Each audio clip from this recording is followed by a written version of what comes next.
So far as I am concerned, my days are numbered. I don't even have a child to think about the child's future. But I do think it's my responsibility to use the opportunity I get to convey my personal experience to you all. You can agree, you can disagree. I have no difficulty with that. But if I may use that word, my target are you, youth of this country. For your sake, for the sake of your children, your future of the country, please think about it. You don't have to spend money on doctors and pharmaceuticals. All you have to do is inculcate this value of contentment. Of course you may face difficulties, but you are in the transitory period. If you have to suffer, do face it boldly. You can change this society, bring it back to the days it was there. Otherwise, let me tell you what exactly is happening. ನಮ್ಮ ದೇಶದಲ್ಲಿ ಬಹಳಷ್ಟು ಅಭಿವೃದ್ಧಿ ಆಗಿದೆ. ಆದರೆ ಎಲ್ಲಕ್ಕಿಂತಲೂ ಜಾಸ್ತಿ ಅಭಿವೃದ್ಧಿ ಆದದ್ದು ಈ ದುರಾಸೆ ಎನ್ನುವ ರೋಗ. ಈ ಪದ ಅಭಿವೃದ್ಧಿ ನಾನು ಬೇಕಂತಲೇ ಬಳಸ್ತಾ ಇದ್ದೇನೆ. ಉದಾಹರಣೆಗೆ 50ನೇ ದಶಕದಲ್ಲಿ ಹಲವಾರು ನೂರಾರು ಹಗರಣಗಳು ನಡೆದಿವೆ. ಅದರಲ್ಲಿ ಒಂದು ಹಗರಣದ ಮಾಹಿತಿ ನಿಮ್ಗೆ ಕೊಡ್ತೇನೆ, ಜೀಪ್ ಹಗರಣ ಅಂತ. ಪರದೇಶದಿಂದ ನಮ್ಮ ಯೋಧರಿಗೆ ಜೀಪ್ ವಾಹನವನ್ನು ಖರೀದಿ ಮಾಡುವ ಕಾಂಟ್ರಾಕ್ಟ್ ಅಲ್ಲಿ ಕೆಲವು ಅಧಿಕಾರದಲ್ಲಿದ್ದವರು 52 ಲಕ್ಷ ರೂಪಾಯಿ ಕೊಳ್ಳೆ ಹೊಡೆದರು. ಜೀಪ್ ಹಗರಣ. ನಂತರ 1-2 ದಶಕದ ನಂತರ ಬೋಫರ್ಸ್ ಅನ್ನೋ ಒಂದು ಹಗರಣ ಬಯಲಿಗೆ ಬಂತು. ಪರದೇಶದಿಂದ ನಮ್ಮ ಯೋಧರಿಗೆ ಆಯುಧವನ್ನು ಖರೀದಿ ಮಾಡುವ ಕಾಂಟ್ರಾಕ್ಟ್ ಅಲ್ಲಿ ಕೆಲವು ಅಧಿಕಾರದಲ್ಲಿದ್ದವರು 64 ಕೋಟಿ ರೂಪಾಯಿ ಕೊಳ್ಳೆ ಹೊಡೆದರು.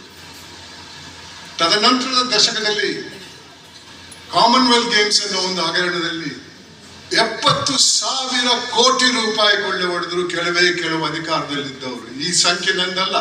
ವಿಚಾರಣೆ ನಂತರ ಕೇಂದ್ರ ಸರ್ಕಾರಕ್ಕೆ ವರದಿ ಮೂಲಕ ಕೊಟ್ಟಂತಹ ಸಂವಿಧಾನದ ಒಬ್ಬ ಅಧಿಕಾರಿ, CAG, the Comptroller and Auditor General of India. He said, after investigation, this much of money has been siphoned off. Then comes another scam a couple of years later. 2G ಅನ್ನೋ ಒಂದು ಹಗರಣ. ಅದರಲ್ಲಿ 1,76,000 ಕೋಟಿ ರೂಪಾಯಿ ಕೊಳ್ಳೆ ಹೊಡೆದರು. ಆ ವರ್ಷ ಕರ್ನಾಟಕ ರಾಜ್ಯದ ಬಜೆಟ್ 7 ಕೋಟಿ ಜನರಿಗೆ 4 ಲಕ್ಷ ಸರ್ಕಾರಿ ನೌಕರರ ವೇತನಕ್ಕೆ 1 ವರ್ಷಕ್ಕೆ ಅಭಿವೃದ್ಧಿಗೆ ಕೂಡ ಮೀಸಲಾಗಿಟ್ಟಂತಹ ಹಣ, ಸರ್ಕಾರದ ಬಜೆಟ್ ಹಣ 1,16,000 ಕೋಟಿ. ಒಂದು ಹಗರಣದಲ್ಲಿ 1,76,000 ಕೋಟಿ ರೂಪಾಯಿ ಕೊಳ್ಳೆ ಹೊಡೆದರು. ತದನಂತರ ಕೋಲ್ಗೇಟ್ ಅನ್ನೋ ಒಂದು ಹಗರಣ ಬಂತು. ಅದರಲ್ಲಿ 1,86,000 ಕೋಟಿ ರೂಪಾಯಿ.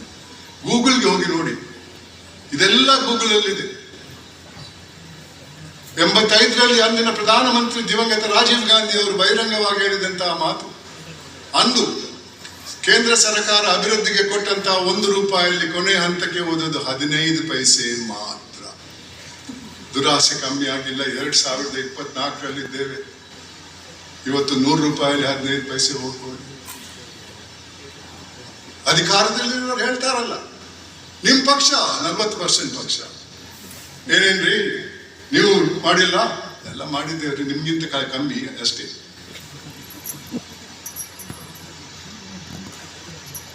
ಬದಲಾವಣೆ ಬರಬೇಕು. ನನ್ನ ವಯಸ್ಸಿನವರಿಂದ ಬದಲಾವಣೆ ಬರೋದು ಬಹಳ ಕಮ್ಮಿ. ವಿದ್ಯಾರ್ಥಿನಿಯರೇ, ನಿಮ್ಮಿಂದ ಬದಲಾವಣೆ ಬರಬೇಕು. ಆದ್ರೆ ಈ ಮಕ್ಕಳಲ್ಲಿ ಈ ಮೌಲ್ಯವನ್ನು ಅಳವಡಿಸುವವರು ಯಾರು? ಇವತ್ತು ಅದೊಂದು ಸಾಮಾಜಿಕ ತಪ್ಪ. ಬಹಳಷ್ಟು ಕುಟುಂಬಗಳಲ್ಲಿ ಗಂಡ ಹೆಂಡತಿ ಇಬ್ರು ಕೆಲಸ ಮಾಡೋರು. ಕೆಲಸ ಅಂದ್ರೂ ಕೂಡ ರೋಗ. ಅಲ್ಲಿ ಹೋದ್ರೆ ಪ್ರಮೋಷನ್ ಆಗ್ಬೇಕು, ದೊಡ್ಡ ಪೋಸ್ಟಿಂಗಿಗೆ ಹೋಗ್ಬೇಕು, ಅದಕ್ಕೆ ನಾನು ಅರ್ಹನಂತ ತಿಳಿಸ್ಬೇಕಂತ ಆ ಒಂದು ಹಿನ್ನೆಲೆಯಲ್ಲಿ ಆ ಕೆಲಸದ ತಲೆನೋವನ್ನು ಮನೆಗೆ ತರ್ತಾರೆ. ಕಂಪ್ಯೂಟರ್ ಅಲ್ಲಿ ಕೂತು ಕೆಲಸ ಮಾಡ್ತಾರೆ, ಅದಕ್ಕೆ ಸಮಸ್ಯೆಗೆ ಪರಿಹಾರ ಹುಡುಕ್ತಾರೆ. ಮಕ್ಕಳ ಕೈಯಲ್ಲಿ ಒಂದು ಐಫೋನ್ ಕೊಟ್ಟಿರ್ತಾರೆ. ಆ ಐಫೋನ್ ನಲ್ಲಿ ಒಳ್ಳೆ ವಿಚಾರ ಯಾವುದೂ ಇಲ್ಲ. ಮಕ್ಕಳು ಅವರಷ್ಟೇ ಕೇಳ್ತಾರೆ. ಕೇಳಿ ನೋಡಿ, ಕೆಲವರ್ತ ನಿಮ್ಮ ಅಪ್ಪ ಅಮ್ಮನ ಹತ್ರ ಮಾತಾಡಿ ಎಷ್ಟು ದಿವಸ ಆಯ್ತು ಅಂತ. ಅವ್ರು ಮಾತಾಡಿಲ್ಲ, ನಾನು ಮಾತಾಡಿಲ್ಲ ಅಂತಾರೆ. ಅಂತ ಗಂಭೀರವಾದ ಒಂದು ದೊಡ್ಡ ಸಮಸ್ಯೆ ಇದೆ. ಮಕ್ಕಳ ಜೊತೆ ಅರ್ಧ ಗಂಟೆ 1 ಗಂಟೆ ಆದ್ರೂ ಸಮಯ ಕಳ್ಕೊಂಡು, ನಾನು ಹೇಳಿದಂಗೆ ನನ್ನ ಕಾಲದಲ್ಲಿ ನನ್ನ ಅಪ್ಪ ಅಮ್ಮ ಹೇಳ್ತಾ ಇದ್ರು, ಏನ್ ಮಾಡಿದ್ಯೋ, ಎಷ್ಟೇನ್ ತಪ್ಪು ಮಾಡಿದ್ಯೋ, ಏನ್ ಒಳ್ಳೆ ಕೆಲಸ ಮಾಡಿದ್ಯೋ, ತಪ್ಪು ಮಾಡಿ ತಪ್ಪು ಇದು ಮಾಡು ಅದು ಮಾಡು ಅಂತ ಮಾಡಬೇಡ ಅಂತ ಹೇಳ್ತಾ ಇದ್ರು. ತಪ್ಪು ಮಾಡಿದ್ರೆ ಏಟ್ ತಿಂದದ್ದು ನೆನಪಿತ್ತು. ಶಾಲೆಗೆ ಹೋದಾಗ ನೀತಿ ಪಾಠ ಅಂತ ಒಂದು ಸಬ್ಜೆಕ್ಟ್ ಇತ್ತು, ಮಾರಲ್ ಸೈನ್ಸ್. ಎಲ್ಲಿದೆ ಮಾರಲ್ ಸೈನ್ಸ್? ಆ ಮಾರಲ್ ಸೈನ್ಸ್ ಹಣ ಮಾಡೋಕ್ಕಾಗಲ್ಲ, ಅಂದ್ರೆ ಕಾನೂನು ಚೌಕಟ್ಟಲ್ಲಿ ಹಣ ಮಾಡೋಕ್ಕಾಗಲ್ಲ. ಆಟಮ್ ಬಾಂಬ್ ಹೆಂಗೆ ಮಾಡ್ಬೇಕಂತ ತಿಳಿಸ್ತಾರೆ, ನಿಮ್ಮ ಕಾಲದ ವಿದ್ಯೆಯಲ್ಲಿ ಹೆಂಗೆ ಬಳಸ್ಬೇಕಂತ ತಿಳಿಸಲ್ಲ. ವಿದ್ಯಾರ್ಥಿ ನಿಮ್ಮ ಭವಿಷ್ಯ, ನಿಮ್ಮ ಮಕ್ಕಳ ಭವಿಷ್ಯ ಸ್ವಲ್ಪ ಯೋಚನೆ ಮಾಡಿ. ನಾನು ಹೇಳಿದ ಮಾತ್ರಕ್ಕೆ ನಂಬೇಡಿ, ಸ್ವಲ್ಪ ಕುಳಿತು ಯೋಚನೆ ಮಾಡಿ ಮುಂದೆ ಏನಾಗ್ಬೋದು. ಒಂದೊಂದು ಹಗರಣದಲ್ಲಿ ಇಷ್ಟೊಂದು ಹಣ ಸೋರ್ಕೊಂಡು ಹೋದ್ರೆ ಹಣದ ಉಬ್ಬರ ಏನಾಗ್ತದೆ ನೋಡಿ. ನಾನು ಶಾಲೆಗೆ ಹೋಗ್ತಾ ಇದ್ದಾಗ 1 ಗ್ಯಾಲನ್ ಪೆಟ್ರೋಲಿಗೆ 12 ಆಣೆ ಅಂತ. 1 ಗ್ಯಾಲನ್ ಅಂದ್ರೆ 4.5 ಲೀಟರ್, ಅಂದ್ರೆ 1 ಲೀಟರ್ಗೆ 3 ಆಣೆ. ಇವತ್ತು 1 ಲೀಟರ್ಗೆ 103 ರೂಪಾಯಿ 105 ರೂಪಾಯಿ ಇದೆ. ಹೌದು, ಇದು ಯಾರು ರಾಜಕಾರಣಿಗಳಿಗೆ ನೀವು ತೋರಿಸ್ಕೊಟ್ರೆ ಬಿಡ್ರಿ ಪಾಕಿಸ್ತಾನದಲ್ಲಿ 300 ರೂಪಾಯಿ ಇದೆ ಅಂತಾರೆ.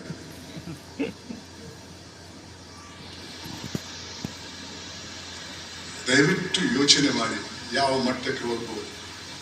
ಇದರ ಪರಿಣಾಮ ಏನು? ನನ್ನ ತಂದೆಯವರು ಸುಪ್ರೀಂ ಕೋರ್ಟ್ ನ್ಯಾಯಾಧೀಶರು 73ನೇ ಇಸ್ವಿಯಲ್ಲಿ ರಾಜೀನಾಮೆ ಕೊಟ್ಟು ಬಂದರು. ಅವರ ಕಾಲದಲ್ಲಿ ಅವರ ಸಂಬಳ, ಸುಪ್ರೀಂ ಕೋರ್ಟ್ ಜಡ್ಜ್ ಸಂಬಳ 4,000. ನಾನು ನ್ಯಾಯಾಧೀಶನಾದಾಗ 50,000. ಅಂದ್ರೆ ಆ 4,000 ಅದಕ್ಕಿಂತ ಜಾಸ್ತಿ ಬೆಲೆ ಇತ್ತು. ಇವತ್ತು ಸುಮಾರು 3 ಲಕ್ಷ ಇದೆ.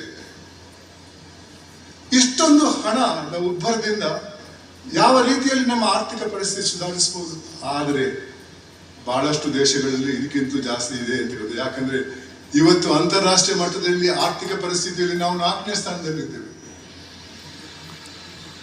ಇಷ್ಟೊಂದು ಹಣ ಸೋರ್ಕೊಂಡು ಹೋಗುವುದರಲ್ಲಿ ಕಮ್ಮಿ ಆದ್ರೆ ಖಂಡಿತವಾಗಿ ನಾವು 1ನೇ ಸ್ಥಾನಕ್ಕೆ ಹೋಗ್ತೇವೆ. ಆದ್ರೆ ಮಕ್ಕಳಿಗೆ ತಿಳಿಸುವುದಿಲ್ಲ.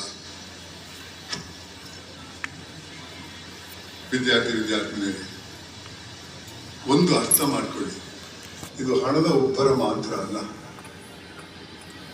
ಇವತ್ತು ಹಣ ಹೋದವನಿಗೆ ಹೋಗುವುದು ಹೊರತು ಬೇಕಾದವನಿಗೆ ಹೋಗುವುದು ಬಹಳ ಕಮ್ಮಿ. ಇದರಿಂದ ಸಮಾಜದಲ್ಲಿ ಶಾಂತಿ ಸೌಹಾರ್ದ ಇರಲ್ಲ. ಒಂದು ದಿವಸ ಇದೇ ರೀತಿಯಲ್ಲಿ ಭ್ರಷ್ಟಾಚಾರ ಮುಂದುವರಿತಾ ಹೋದ್ರೆ ಈ ದೇಶದಲ್ಲಿ ಕ್ರಾಂತಿ ಆಗ್ತದೆ. ಕ್ರಾಂತಿ ಆದ್ರೆ ಈ ದೇಶ ಒಂದು ದೇಶವಾಗಿ ಉಳಿಯಲ್ಲ. ಭಾಷೆಯ ಆಧಾರದ ಮೇಲೆ, ಧರ್ಮದ ಆಧಾರದ ಮೇಲೆ ಇದು 10-12 ಬೇರೆ ದೇಶ ಆಗ್ತದೆ. ಆವಾಗ ಪರಿಸ್ಥಿತಿಯನ್ನು ಇವತ್ತು ನಾವು ಕಾವೇರಿ ನೀರಿನ ವಿಚಾರದಲ್ಲಿ ತಮಿಳುನಾಡಿನ ಜೊತೆ ಸುಪ್ರೀಂ ಕೋರ್ಟ್ ಅಲ್ಲಿ ವಾದ ಮಾಡ್ತಾ ಇದ್ದೇವೆ. ಕ್ರಾಂತಿ ಆದ್ರೆ ನಾಳೆ ಸುಪ್ರೀಂ ಕೋರ್ಟು ಇರಲ್ಲ, ಯಾವ ಕೋರ್ಟು ಇರಲ್ಲ. ಈ ವಿವಾದ ರಣಭೂಮಿಯಲ್ಲೇ ಆಗ್ತದೆ.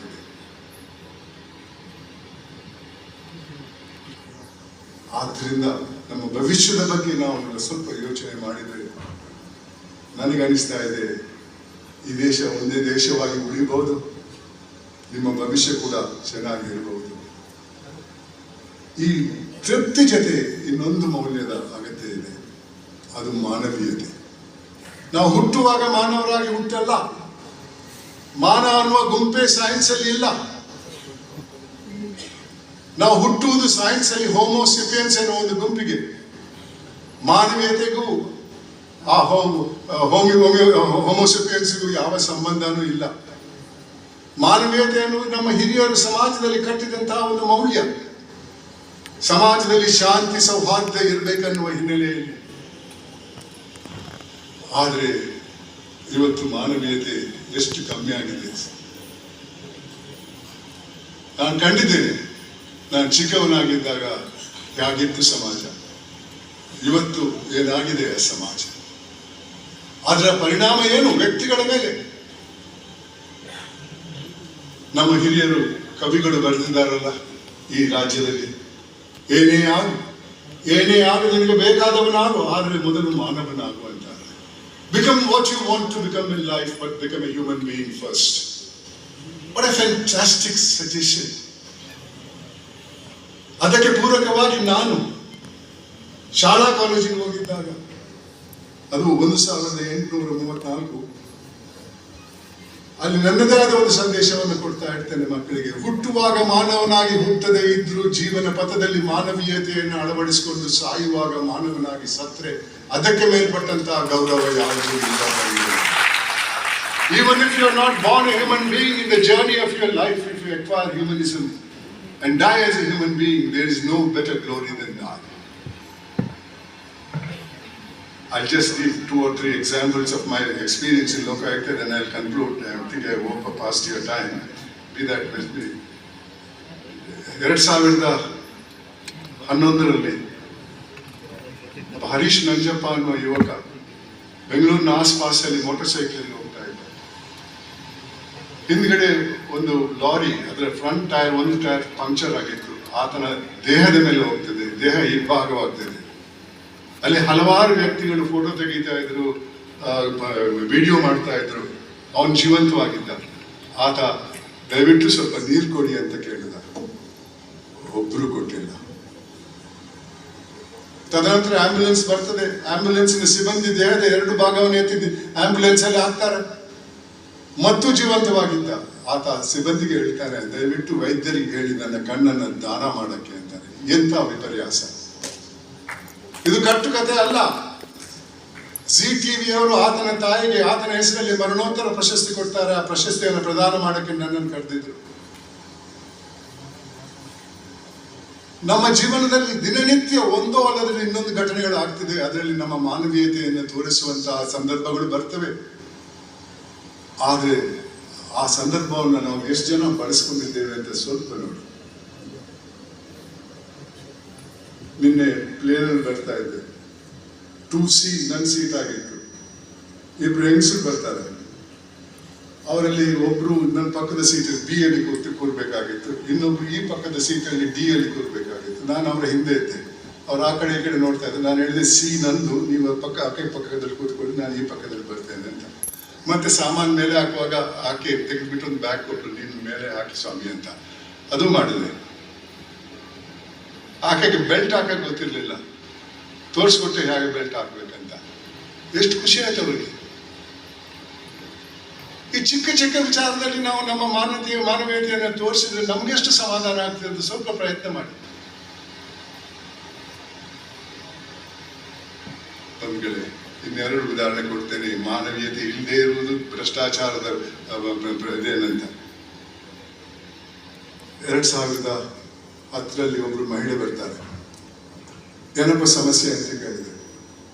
ಸ್ವಾಮಿ, ನನಗೆ ಆದಾಯ ಇಲ್ಲ. ಒಬ್ಬ ಮಗ ಮುಂಬೈಯಲ್ಲಿ ಕೆಲಸ ಮಾಡ್ತಾನೆ. ತಿಂಗಳಿಗೆ 250 ರೂಪಾಯಿ ಮನಿ ಆರ್ಡರ್ ಮಾಡ್ತಾನೆ. ನಾನು ಆ 250 ರೂಪಾಯಲ್ಲಿ ತಿಂಗಳೆಲ್ಲ ನನ್ನ ಜೀವನವನ್ನು ನಡೆಸಬೇಕು. ಆ ಪೋಸ್ಟ್ ಮ್ಯಾನ್ 10% ಕೇಳ್ತಾನೆ. ಕೊಡದೇ ಇದ್ರೆ 3 ಸಲ ಮನೆಗೆ ಬಂದೆ, ಅಡ್ರೆಸ್ ಸಿಗ್ಲಿಲ್ಲ, ವಾಪಸ್ ಕಳಿಸಿ ಅಂತಾನೆ. ಅದು ವಾಪಸ್ ಮಗನಿಗೆ ಎಂದೂ ಹೋಗಿಲ್ಲ. ಆ ಮಗನಿಗೆ ಮುಂಬೈಯಿಂದ ಬಂದು ಕೇಸ್ ಹಾಕಕ್ಕೆ ಆತನ ಶಕ್ತಿ ಇಲ್ಲ. ಕೇಸ್ ಹಾಕಿದ್ರೆ ಎಷ್ಟು ವರ್ಷದ ನಂತರ ಬರ್ತದೆ ಅಂತ ಗೊತ್ತಿಲ್ಲ. ಬಹಳ ಬೇಸರ ಪಡ್ಕೊಂಡ್ರು ಆಕೆ. ಆಕೆಗೆ ಸಹಾಯ ಮಾಡಕ್ಕೆ ಅಧಿಕಾರ ನನಗೆ ಇರಲಿಲ್ಲ. ಯಾಕಂದ್ರೆ ಆ ಪೋಸ್ಟ್ ಮ್ಯಾನ್ ಕೇಂದ್ರ ಸರ್ಕಾರದ ನೌಕರ. ಲೋಕಾಯುಕ್ತ ಕರ್ನಾಟಕಕ್ಕೆ ಲೋಕಾಯುಕ್ತ ಅಧಿಕಾರಿಗಳು, ಸರ್ಕಾರದ ಅಧಿಕಾರಿಗಳ ಮೇಲೆ ಮಾತ್ರ ಇತ್ತು. ಆಕೆಗೆ ಸಹಾಯ ಮಾಡ್ಬೇಕಂತ ಅದಕ್ಕೆ ಸಂಬಂಧಪಟ್ಟಂತ ಒಬ್ಬ ಹಿರಿಯ ಅಧಿಕಾರಿಗೆ, ಕೇಂದ್ರ ಸರ್ಕಾರದ ಅಧಿಕಾರಿಗೆ ಫೋನ್ ಮಾಡಿದ್ದೇನೆ. ಆತ ನನಗೆ ಈ ಸಂಭಾಷಣೆ ಸಮಯದಲ್ಲಿ ಹೇಳ್ತಾನೆ, ಆ ಲೆಕ್ಕ ಹಾಕಿರ್ಬೇಕು, 250 ರೂಪಾಯಿ, 10%, 25 ರೂಪಾಯಿ. ಸ್ವಾಮಿ, 25 ರೂಪಾಯಿ ಕೇಸ್ ಸ್ವಾಮಿ. ನನ್ನ ಅಧಿಕಾರಿಗಳು 1000 ಕೋಟಿ ಹಗರಣಗಳನ್ನೆಲ್ಲ ವಿಚಾರಣೆ ಮಾಡ್ತಾ ಇದ್ದಾರೆ. ನನಗೆ ಅಧಿಕಾರಿಗಳ ಅಭಾವ ಇದೆ, ನೀವೇ ಮಾಡಿಬಿಡಿ, ನಿಮ್ಗೆ ಪೊಲೀಸ್ ಫೋರ್ಸ್ ಇದೆ ಅಂತ. ಬೇರೆ ದಾರಿ ಇರಲಿಲ್ಲ. ಆಕೆಗೆ ಹೋಗಿ ಕೋರ್ಟಿಗೆ ಹೋಗಿ ಪೊಲೀಸರ ಹತ್ರ ಹೋಗಿ ಅಂತ ಹೇಳ. ಲೋಕಾಯುಕ್ತದ ಪೊಲೀಸ್ ಅಧಿಕಾರಿಗಳನ್ನ ಕರೆಸಿ ಚರ್ಚೆ ಮಾಡಿ ಏನಾದರೂ ಸಹಾಯ ಮಾಡಿ ಅಂತ ಹೇಳಿದ್ರೆ, ಒಂದು 2 ತಿಂಗಳ ನಂತರ ಆ ಮಹಿಳೆ ಬರ್ತಾರೆ, ಕಣ್ಣೀರು ಹಾಕ್ತಾರೆ. ದುಃಖದ ಕಣ್ಣೀರಲ್ಲ, ಸ್ವಾಮಿ ಎಲ್ಲದಕ್ಕೂ ಪರಿಹಾರ ಸಿಕ್ತು. ಏನಪ್ಪ ಮಾಡಿದ್ರು ಅಂತ, ನಿಮ್ ಬೇಡ ಸರ್ ಅಂತ ಹೇಳಿದ್ರು. ಯಾರೋ ಇನ್ನೊಬ್ರು ಹೇಳಿದ್ರು, ಎಲ್ಲ ಹೋಗಿ ಹೇಳ್ತಾರೆ, ಜೈಲಿಗೆ ಕಳಿಸ್ತೇನೆ, ನಿನ್ನ ಮೇಲೆ ಆ ಕೇಸ್ ಆಗ್ತೇನೆ, ನಿನ್ನ ಮೇಲೆ ಈ ಕೇಸ್ ಆಗ್ತೇನೆ ಅಂತ ಆತ ಬಿಡಲೇಬೇಕಾಗಿ ಬಂತು. ಆದರೆ ಆಕೆಗೆ ಮಾತ್ರ ಆ ರಿಲೀಫ್, ಮಿಕ್ಕಿದವರದ್ದು ಇನ್ನೂ ನಡೀತಾ ಇರಬೇಕು. ಇನ್ನೊಂದು ಕೇಸು ಅಲ್ಲಿಗೆ ಮುಗೀತದೆ. 2011ರಲ್ಲಿ ಹೈದರಾಬಾದಿಂದ ಒಬ್ರು ಹಿರಿಯ ಪೊಲೀಸ್ ಅಧಿಕಾರಿ, ಏರ್ಫೋರ್ಸ್ ಅಧಿಕಾರಿ ಫೋನ್ ಮಾಡ್ತಾರೆ. ಅವ್ರು ಹೇಳಿದ್ರು, 3 ದಿವಸದ ಹಿಂದೆ ನನ್ನ ಅಣ್ಣನ 18 ವರ್ಷದ ಮಗಳು ಬೆಂಗಳೂರಲ್ಲಿ ಅಪಘಾತಕ್ಕೆ ಸಿಲುಕಿ ಸಾವನ್ನಪ್ಪಿದ್ದಾಳೆ. ಆಕೆಯ ಶವ ಒಂದು ಸರ್ಕಾರಿ ಆಸ್ಪತ್ರೆಯಲ್ಲಿತ್ತು. ಆಂಬ್ಯುಲೆನ್ಸ್ ಇಟ್ಟಿದ್ದೇವೆ ಶವವನ್ನು ಹೈದರಾಬಾದ್ಗೆ ತರಕ್ಕೆ. 3 ದಿವಸ ಆಯಿತು, ಪೊಲೀಸರು ಶವ ಕೊಡ್ತಾ ಇಲ್ಲ. ಶವ ಪರೀಕ್ಷೆ ನಡೆದಿಲ್ಲ, ಆ ಕಾರಣದಿಂದ ಶವ ಕೊಡ್ತಾ ಇಲ್ಲ. ಸ್ವಲ್ಪ ಅರ್ಥ ಮಾಡಿಕೊಳ್ಳಿ ನಮ್ಮ ದುಃಖವನ್ನ. ನಾವು ಒಂದು ಚಿಕ್ಕ ಸದಸ್ಯರನ್ನ ಕಳ್ಕೊಂಡಿದ್ದೇವೆ. ಎಷ್ಟು ದಿನ ಅಂತ ಕಾಯಿರಿ, ಅಂತ್ಯಕ್ರಿಯೆ ನಡೆದಿಲ್ಲ ಅಂತ ಬೇಸರ ಪಡ್ಕೊಂಡ್ರು. ನಾನು ಹೇಳಿದೆ, ಒಂದು 2 ಗಂಟೆಯಲ್ಲಿ ಫೋನ್ ಮಾಡ್ತೇನೆ ಅಂತ ಆಸ್ಪತ್ರೆಗೆ ಹೋದೆ. ಅಲ್ಲಿ ಸೂಪರಿಂಟೆಂಡರನ್ನು ಭೇಟಿ ಮಾಡಿದೆ. ಅವ್ರು ಹೇಳಿದ್ರು, ಈ ರೀತಿ ಆಗಕ್ಕೆ ಸಾಧ್ಯ ಇಲ್ಲ, 2 ನುರಿತ ಡಾಕ್ಟರ್ಗಳನ್ನ ನಾನು ಆಸ್ಪತ್ರೆಗೆ ಕಳಿಸಿದ್ದೇನೆ, ಹೋಗಿ ಅವ್ರನ್ನ ಕರೆಸಿ ಕೇಳೋಣ ಅಂತ ಪಿಯೋನ್ ಕಳಿಸ್ತಾರೆ. ಆ 2 ಡಾಕ್ಟ್ರಲ್ಲಿ ಒಬ್ರು ಡಾಕ್ಟರ್ ಬರ್ತಾರೆ. ಏನ್ ಸರ್, ಏನ್ ಅವಸರ, ಶವ ಕೊಡ್ತಾ ಹೋಗ್ತಾ ಇಲ್ಲ, ಫ್ರೀಸರಲ್ಲಿದೆ, ಜೀವಂತಿರುವಂತ ರೋಗಿಗಳ ಪರೀಕ್ಷೆ ಮೊದಲು ಮಾಡಬೇಕೆ, ಸತ್ತ ಶವದ ಪರೀಕ್ಷೆ ಮೊದಲು ಮಾಡಬೇಕೆ ಅಂತ ಕೇಳ್ತಾರೆ. ಆ ಸೂಪ್ರೆಂಟ್ ಹೇಳ್ತಾರೆ, ಜೀವಂತಿರುವಂತ ರೋಗಿಗಳ ಪರೀಕ್ಷೆ ಮಾಡಲಿಕ್ಕೆ ನಿಮ್ಗೆ ಯಾರೇ ಅಧಿಕಾರ ಕೊಟ್ಟರು? ನಿಮ್ಮನ್ನು ನಾನು ಕಳಿಸಿದ್ದು ಶವಾಗಾರಕ್ಕೆ. ಈ ಆಸ್ಪತ್ರೆಯಲ್ಲಿ ದಿನಕ್ಕೆ 2-3 ಶವಗಳು ಬರ್ತವೆ, ಆಕ್ಸಿಡೆಂಟ್, ಸುಯಿಸೈಡ್, ಮರ್ಡರ್ ಎಲ್ಲ. 3 ದಿನ ಆಯ್ತಂತೆ, ಇನ್ನೂ ಶವ ಪರೀಕ್ಷೆ ನಡೆದಿಲ್ಲ ಅಂತ. ಇಲ್ಲ ಸರ್, ಆ ಮೇನ್ ಬಿಲ್ಡಿಂಗ್ ಇಂದ ಒಬ್ರು ವ್ಯಕ್ತಿ ಬರ್ತಾರೆ, ಬಂದು ನನ್ಗೆ ಹೇಳಿದ್ರು, ಅವ್ರ ಸಂಬಂಧಿಗೆ ಬೇಕಾದ ಚಿಕಿತ್ಸೆ ಸಿಗ್ತಾ ಇಲ್ಲ, ನೀವು ದಯವಿಟ್ಟು ಬಂದು ಚಿಕಿತ್ಸೆ ಕೊಡಿ ಅಂತ. ನಾನು ಬಿಲ್ಡಿಂಗ್ಗೆ ಹೋದೆ ಮಾನವೀಯತೆಯಿಂದ 3 ದಿವಸಕ್ಕೆ. ನಾನು ಕೇಳಿದೆ, ವೈದ್ಯರೇ, ಆ ರೋಗಿ ಅಥವಾ ರೋಗಿಯ ಸಂಬಂಧ ಪರಿಚಯ ನಿಮಗೆ ಮೊದಲಿತ್ತೆ? ಇಲ್ಲ ರೀ, ಮೊದಲನೇ ಸಲ. ನನ್ಗೆ ಅರ್ಥ ಆಯ್ತು. ಆ ಬಿಲ್ಡಿಂಗ್ ಅಲ್ಲಿ 40-50 ಜನ ಡಾಕ್ಟರ್ಗಳಿದ್ದಾರೆ. ಒಬ್ಬನಲ್ಲಿ ಸಮಾಧಾನ ಆಗದಿದ್ರೆ ಅಲ್ಲೇ ಪಕ್ಕದಲ್ಲಿರುವಂತ ಇನ್ನೊಬ್ಬ ವೈದ್ಯನ ಹತ್ರ ಹೋಗ್ಬೋದಿತ್ತು. ಅದು ಬಿಟ್ಬಿಟ್ಟು 100 ಮೀಟರ್ ದೂರದಲ್ಲಿದ್ದಂತ ಶವಾಗಾರಕ್ಕೆ ಪರಿಚಯ ಇಲ್ಲದ ವೈದ್ಯನನ್ನು ಹುಡ್ಕೊಂಡು ಹೋದ್ರಂತೆ. ವಾಸ್ತವಿಕವಾಗಿ ಹಣ ಕೊಡದೆ ಶವ ಪರೀಕ್ಷೆ ಕೂಡ ನಡೆಯಲ್ಲ. ಶವ ಪರೀಕ್ಷೆ ನಡೆಯದೇ ಇದ್ರೆ ಪೊಲೀಸರು ಶವ ಕೊಡಲ್ಲ. 3 ದಿವಸದಿಂದ ಆಂಬ್ಯುಲೆನ್ಸ್ ಇಟ್ಟಿದ್ದಾರೆ. ನಾನು ಹೇಳಿದೆ, ಇಲ್ಲೇ ಕೂತಿರ್ತೇನೆ, ಶವ ಪರೀಕ್ಷೆ ನಡೆದ ನಂತರ ಆಂಬ್ಯುಲೆನ್ಸ್ ಅಲ್ಲಿ ಶವ ಹಾಕಿದ ಮೇಲೆ ಮತ್ತೆ ನೋಡೋಣ ಏನಾಗ್ಬೇಕಂತ. ಶವ ಪರೀಕ್ಷೆ ನಡೆಯಿತು, ಅದನ್ನು ಕಳಿಸಿದ್ದಾಯಿತು. ಅವನ ಮಗಳಾಗಿದ್ರೆ ಏನ್ ಮಾಡ್ತಾ ಇದ್ದ? ವಿದ್ಯಾರ್ಥಿ. ಇನ್ನೊಂದು ಮೌಲ್ಯ, ಇದೇ ಮೌಲ್ಯದ ಅಗತ್ಯ. ಒಂದು ಮಾನವೀಯತೆ, ಇನ್ನೊಂದು ತೃಪ್ತಿ. ಎಷ್ಟು ಖುಷಿ ಆಗ್ತದೆ. ನಿಮ್ಮಲ್ಲಿ ಸ್ವಲ್ಪ ಜನ ಆದರೂ ಈ 2 ಮೌಲ್ಯಗಳನ್ನ ಅಳವಡಿಸಿ ಅಂತ ಕೇಳ್ಕೊಳ್ತಾ ನನ್ನ ಮಾತಿಗೆ ವಿರಾಮ ಕೊಡ್ತಾ ಇದ್ದೇನೆ. ಧನ್ಯವಾದಗಳು.